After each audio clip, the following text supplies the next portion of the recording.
written down value method of depreciation, that is also known as reducing balance method. Under this method, the value of depreciation, the amount of depreciation goes on decreasing year by year. For example, if we purchase an asset for ₹1 lakh in the first year and rate of depreciation is 10% per annum, under written down value method, in the first year the amount of depreciation will be 10,000, that is 10% of 1 lakh. In second year, depreciation will be charged on the reducing balance, that is 1 lakh minus 10,000, that is 90,000. 10% of 90,000 will be 9,000.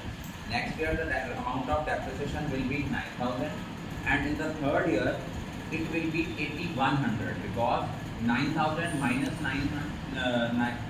90,000 minus 9,000, that will be 81,000, and 10% of 81,000 will be 8,100. Now we are going to discuss the back exercise question of T.S. Garewal, that is sum number 18. Here in the question it is already given that Mr. Sham purchased on 1st April a machinery for ₹6,000. It means 1st April 2021 to cash या to bank लिख लीजिए, that is 6,000. Next उन्होंने हमें क्या given दिया हुआ है, on 1st October same year in the mid of the year he purchased another machine for ₹5,000. 1st October 2021 he purchased another machine for ₹5,000, and the rate of depreciation is 10% per annum.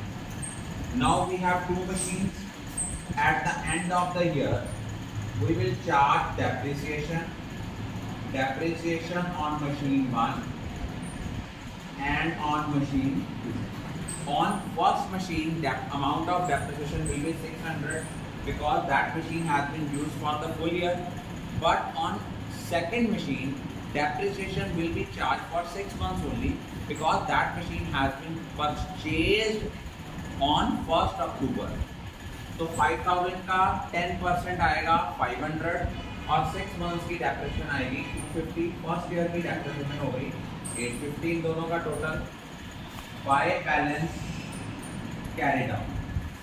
अब machine 1 की value जो थी 6,000 में से 600 गया, that will be 5,400, और machine 2 की value आ गई 4,750. तो टोटल जो हमारी इसकी वैल्यू आएगी 9,150. यहाँ हमारा टोटल हो गया जस्ट अ मिनट बेटा, 10,150. Total will be 11,000. Next year ये बैलेंसेस हम कैरी फॉरवर्ड करेंगे. 2 बैलेंस ब्रॉट डाउन.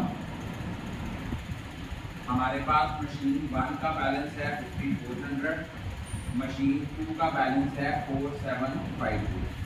अब देखिए क्वेश्चन में क्या लिखा गया है. क्वेश्चन में लिखा गया है कि 1st अक्टूबर 2022 को हमने फर्स्ट मशीनरी बेच दी. फर्स्ट मशीनरी ली थी वो बेच दी.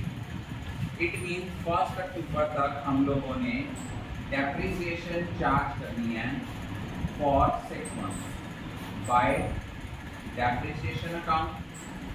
5,400 का 10% करके इंटू 6/12, दैट विल बी 270. अब हमने इस मशीन को बेचा कितने का है, इस मशीन को हमने बेचा है 4,000 का. इट मीन 5,400 उसका ओपनिंग बैलेंस था, 270 उसकी डेप्रिसिएशन लगी, तो उसकी नेट अमाउंट हमारे पास आई थी 5,130. अब 5,130 की चीज़ को हम कितने का बेच रहे हैं, हम बेच रहे हैं उसको 4,000 का. इट मीन्स हमारा 1,130 जो हो गया, that is loss on sale of machinery. We will write it as loss on sale. ये कैसे आया, इसको आपने कैलकुलेट किया, 5,400 में से 270 माइनस किया और 4,000 माइनस किया.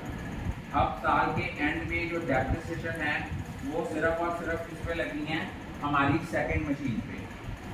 ये आ गई बाय डेप्रिसिएशन ऑन मशीन 2 ये आएगी आपकी 475 और हमारा क्लोजिंग बैलेंस आ जाएगा बाय बैलेंस कैरी डाउन 4750 में से अगर हम 4750 में से 475 माइनस करते हैं तो नेट आंसर आता है 4275। ये हमारा आ गया